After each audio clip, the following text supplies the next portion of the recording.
श्री बगलामुखी ज्योतिष YouTube channel में मैं संयोग आनंद आपका स्वागत करता हूं। आज हम बात करेंगे किन लोगों को श्री बगलामुखी उपासना या साधना नहीं करनी चाहिए। जी हाँ, जैसे एक दवाई सभी के लिए नहीं होती, उसी प्रकार से प्रत्येक साधना प्रत्येक व्यक्ति के लिए नहीं होती। इसलिए हम बार बार अपने वीडियोज़ में और व्यक्तिगत रूप से जो लोग मिलते हैं उनसे भी इस बात पर अवश्य ही अपना विचार रखते हैं कि जो भी आप मंत्र साधना करें, जप करें, ध्यान करें, किसी भी उपासना पद्धति को आप फॉलो करें, अनुसरण करें, सबसे पहली जो एक कंडीशन है, शर्त है, वो है गुरु से आपको विधिवत मार्गदर्शन प्राप्त करना चाहिए। जो भी आपके गुरु हैं, जो भी आपके आसपास में कोई संत महापुरुष, कोई महात्मा जो माँ पीताम्बरा के विषय में पूरी जानकारी रखते हैं, उनसे आप निवेदन करें, उनसे प्रार्थना करें कि वो आपका मार्गदर्शन करें। क्योंकि माँ पीताम्बरा की जो साधन पद्धति है, जो साधना पद्धति है, उसमें कई नियम हैं, कई विधियां हैं, और उन नियमों का पालन करते हुए ही कोई अपनी कामनाओं की पूर्ति कर सकता है। ऐसे तो माँ बहुत दयामयी हैं, करुणामयी हैं, वात्सल्यमयी हैं। कोई सच्चे हृदय से प्रणाम भी कर ले तो उसकी कामनाओं को पूर्ण करती है। किंतु उपासना पद्धति गुरु निर्देशन में ही होनी चाहिए, ऐसा शास्त्रों में भी लिखा है और ऐसा महापुरुषों ने भी कहा है। चाहे वो आध्यात्म मार्ग का कोई भी विषय है, वो चाहे मंत्र साधना है, चाहे योग है, या ध्यान साधनाएं हैं, तंत्र साधनाएं हैं, कुछ भी जो आध्यात्मिक मार्ग की जो विधाएं हैं, उनमें गुरु शिष्य परंपरा के अंतर्गत ही प्रसाद रूप में जो गुरु की कृपा से मंत्र या विधि प्राप्त हो, उसी का अनुसरण हमें करना चाहिए। आप कोई भी साधना, कोई भी मंत्र जप ऐसे ही YouTube से देख करके या किसी पत्रिका में पढ़ करके उसको कभी भी ना करें। ये बहुत ही आवश्यक सूत्र मैं आपसे बता रहा हूँ, क्योंकि ऐसा करने से कई लोग परेशानी में आ जाते हैं। समस्याएं अनेक प्रकार की उनके जीवन में हो जाती हैं, क्योंकि गुरु को अच्छी भली भांति से ज्ञान होता है। उनको पता है कि आपके लिए कौन सा मंत्र शुभ है, कौन सा मंत्र आपके लिए मंगलकारी है। आपकी प्रकृति, क्योंकि पूरी सृष्टि 3 गुणों में बंटी हुई है, सतोगुण, रजोगुण और तमोगुण। आपकी कौन सी प्रकृति है, आपको कौन सा मंत्र, कौन सी विधि, कौन सा इष्ट आपके लिए लाभदायक है, जिसकी साधना आप करें तो आपको तुरंत लाभ होगा। ये सब जो ज्ञान है वो आपको प्राप्त होता है गुरु के पास बैठने से, गुरु की शरण में जाने से, गुरु के मार्गदर्शन में। YouTube पर आने से आपको केवल जानकारी मिल सकती है। दूसरी बात ये आती है कि किन लोगों को साधना माँ पीताम्बरा की नहीं करनी चाहिए। ज्योतिष के अनुसार यदि हम बात करें तो जिन लोगों की जन्म पत्रिका में सिंह लग्न है या वृश्चिक लग्न है, लग्न में यदि सूर्य है, मंगल है, तो ऐसे लोगों को माँ पीताम्बरा की साधना नहीं करनी चाहिए। सूर्य या मंगल आपका भाग्य स्थान में हो, पंचम स्थान में हो, या लाभ स्थान में हो, 11th हाउस में हो, तब आप माँ पीताम्बरा की उपासना, माँ पीताम्बरा बगलामुखी की साधना कर सकते हैं। किंतु देखा देखी कि एक व्यक्ति माँ पीताम्बरा बगलामुखी की उपासना कर रहा है तो हम भी करें, ऐसा कभी भी नहीं करना चाहिए। इसीलिए हम बार बार इस बात पर बल देते हैं कि गुरु का मार्गनिर्देशन बहुत ही आवश्यक है। आपकी क्षमताओं का जो एक भान है, जो एक आपका जो आपकी सुरक्षा का भी ध्यान रखा जाता है, इसमें गुरु ही आपको प्रॉपर गाइडेंस देने में सक्षम होते हैं। तो बार बार हम इसी बात को कहते हैं। तो इसलिए यूट्यूब पर जो आपको जानकारी दी जाती है वो केवल आपकी ज्ञान की वृद्धि के लिए है। ज्ञान की वृद्धि आप इन वीडियोज़ के माध्यम से प्राप्त कर सकते हैं, लेकिन साधना आप करें आपके गुरुदेव के निर्देशन में। गुरु से डिस्कस करें कि गुरुजी ये विषय है, मैं ये करना चाहता हूँ, क्या ये सही है या गलत है। गुरु के मार्ग निर्देशन में ही आप इन साधनाओं को करें। तो अगली बात जो आती है वो ये है, किन लोगों को माँ पीताम्बरा बगलामुखी की साधना नहीं करनी चाहिए। जिन लोगों को हाइपरटेंशन की प्रॉब्लम है, जिनका ब्लड प्रेशर बहुत हाई रहता है, या जिनको गुस्सा बहुत जल्दी आता है, चीज़ें तोड़ फोड़ने वाले होते हैं, बहुत एग्रेसिव नेचर के जो लोग होते हैं, इन लोगों को माँ पीताम्बरा की साधना बिल्कुल भी नहीं करनी चाहिए। हमने कई बार ऐसे उदाहरण देखे हैं कि माँ पीताम्बरा के मंदिर में लोग जाते हैं तो उनका जो अनुभव होता है, प्रत्येक व्यक्ति का अनुभव अलग अलग होता है।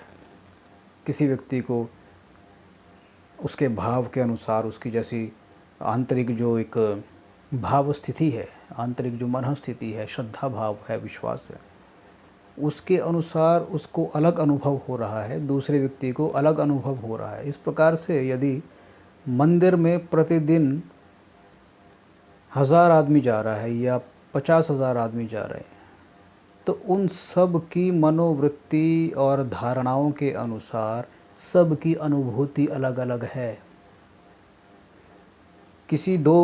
कोई दो व्यक्ति का भी यदि आप भाव की बात करें तो दो व्यक्तियों के जो भाव हैं वो भी समान नहीं हो पाते। कभी हो सकता है कि कोई रेयर ऐसा केस हो।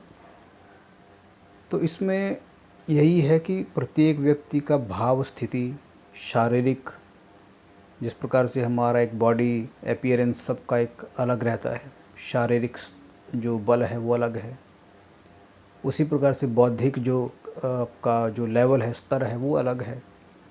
उसी प्रकार से आध्यात्मिक स्तर भी प्रत्येक व्यक्ति का अलग है। कोई व्यक्ति बहुत जल्दी साधनाओं में उन्नति कर लेता है, कोई व्यक्ति बहुत समय के उपरांत साधनाओं में उन्नति कर पाता है। किंतु हमें एक बात का ध्यान रखना है कि निरंतर हमें बढ़ते ही रहना है। कभी भी प्रतिस्पर्धा नहीं रखनी चाहिए कि एक व्यक्ति को आपने देख लिया कि तो उसको तो बहुत ज्ञान है, बहुत आगे निकल गया है, तो हम भी। तो प्रतिस्पर्धा आध्यात्म में भी नहीं होनी चाहिए और अन्य क्षेत्रों में भी नहीं होनी चाहिए, क्योंकि प्रत्येक व्यक्ति का स्तर अलग है, चेतना का स्तर अलग है, बौद्धिक स्तर अलग है। प्रत्येक व्यक्ति एक अलग बैकग्राउंड से आया है, उसके जीवन में किस प्रकार की घटनाएं रही हैं, किस प्रकार के परिस्थितियों से वो निकल रहा है, ये सब बातें भी बहुत ज़्यादा महत्व रखती हैं एक व्यक्ति की आध्यात्मिक और भौतिक साधना में। इसलिए इस बात को बार बार मैं कहता हूँ, आप सबसे पहले अपने आसपास में गुरु की तलाश करिए। केवल YouTube के वीडियोस देख करके कोई भी साधना में ना लगे। ऐसा तंत्र ग्रंथों में भी कहा गया है। आप कोई भी ग्रंथ उठा करके देखिए, उनका जो फर्स्ट पेज जो होता है वहाँ पर स्पष्ट लिखा होता है कि ये जो ग्रंथ है ये इन विषयों के ऊपर आधारित है, किंतु कोई भी अपनी इच्छा से इन साधनाओं को ना करे। गुरु का मार्ग निर्देशन, गुरु का सानिध्य अवश्य प्राप्त करें। कि जैसे दवाइयों के विषय में भी लिखा जाता है कि हम ये दवाइयाँ बता रहे हैं आपको, किंतु किसी योग्य चिकित्सक के परामर्श के बाद ही लें। उसी प्रकार से साधनाएं हैं। हमारा उद्देश्य यही रहता है कि आपको अच्छे से प्रॉपर वे में हम गाइड करें, आपको आपके ज्ञान में वृद्धि हो और आप इसको अप्लाई करें आपके गुरु के साथ। गुरु से विचार विमर्श करके, उनका परामर्श ले करके, यदि आपके गुरु अनुमति देते हैं कि हाँ आप ये कर सकते हैं, आपकी क्षमताओं के अनुसार यदि वो आपको अलाउ करते हैं, तभी आप इन साधनाओं में आगे बढ़ें। तो हमने बताया कि किन लोगों को पीताम्बरा माँ बगलामुखी की उपासना नहीं करनी चाहिए। जिन लोगों को हार्ट की प्रॉब्लम है, जिनको हाइपरटेंशन है, जिनको हाई बीपी रहता है, जिनको बहुत जल्दी गुस्सा आता है, जो एग्रेसिव बहुत जल्दी हो जाते हैं, जो दूसरे लोगों को दबाना चाहते हैं। जैसे होता है ना, कई लोग एक अपना एक क्या कहेंगे उसको, रौब दिखाने के लिए किसी को दमनकारी जो एक मानसिकता होती है, ऐसे लोग, इनको भी माँ पीताम्बरा की जो साधना है वो फलीभूत नहीं होती है। तो किन को होती है? उन लोगों को माँ पीताम्बरा की साधना उपासना फलीभूत होती है जो बहुत ज़्यादा विनम्र हैं, बहुत ज़्यादा जिनके हृदय में श्रद्धा है, जिनके विचार, जिनके आचार व्यवहार, जिनका जीवन शैली सात्विक है। ऐसे लोगों को माँ पीताम्बरा की कृपा प्राप्त होती है, बहुत जल्दी होती है। इसलिए इन बातों का आप अवश्य ही ध्यान रखें।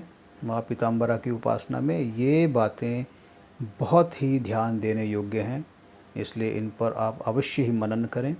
आप यदि डिज़र्व करते हैं, आप यदि इस कैटेगरी में आते हैं कि आपको, आप में ये गुण हैं, ये गुण आपको आपके गुरु बता सकते हैं। गुरु के पास जाइए, वो जैसा आपको उपदेश करें उसके अनुसार आप, उनके जो वचन हैं उनके अनुसार आप उनकी दी गई साधना का अनुसरण करें। माँ पीताम्बरा बगलामुखी की उपासना वही लोग कर सकते हैं जो बहुत शांत स्वभाव के हैं। क्योंकि एक उदाहरण आपको मैं और देता हूँ। एक व्यक्ति के हाथ में शस्त्र आ गया, एक व्यक्ति तो उसका प्रयोग करेगा रक्षा के लिए।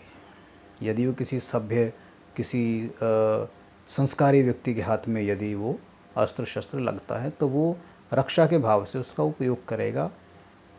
और जैसे हमारी आर्मी है, हमारी पुलिस है जो प्रोटेक्शन करती है, उनके पास शस्त्र होते हैं। किस लिए होते हैं? वो जनता की रक्षा के लिए, सुरक्षा के दृष्टि से। किंतु वही शस्त्र जब किसी अनाधिकारी के हाथ में लग जाए, किसी उद्दंड के हाथ में लग जाए, तो क्या करते हैं? शस्त्रों का दुरुपयोग होता है। इसी प्रकार से कहने का भाव यही है। उसी प्रकार मंत्र साधनाएं जो हैं उनके लिए भी विधान निश्चित किए गए हैं कि सुपात्र व्यक्ति तक ही ये विद्या पहुँचे। और वास्तव में सुपात्र को ही प्राप्त होती है, चाहे अनाधिकारी व्यक्ति कितना भी प्रयास करे, कितना भी साधना करे, सुन ले, समझ ले, कर ले, अभ्यास कर ले, किंतु जब तक उसकी वृत्तियाँ शुद्ध नहीं हैं, अंतःकरण शुद्ध नहीं है, तब तक ये बीज फलीभूत ही नहीं होगा। इसके लिए उचित भाव भूमि, जैसे एक पौधे के लिए एक भूमि का होना, उपजाऊ भूमि का होना बहुत अनिवार्य है, तभी वो वृक्ष, वो बीज जो है वो पल्लवित होता है, पुष्पित होता है। उसी प्रकार से प्रकृति का ऑटोमेटिक सिस्टम है, स्वतः ही चलता है।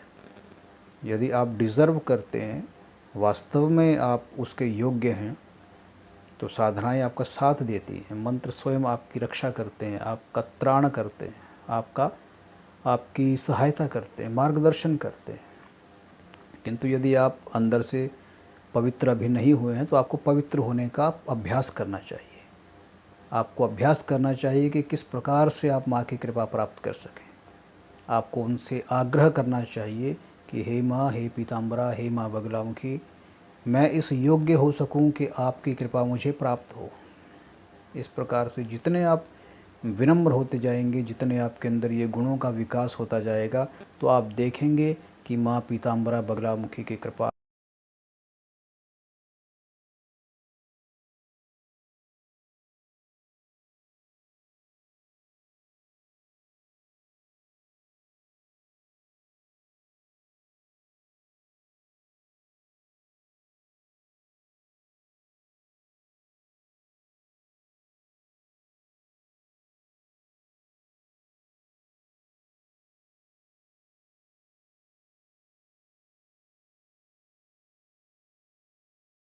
आरंभ हो जाती है।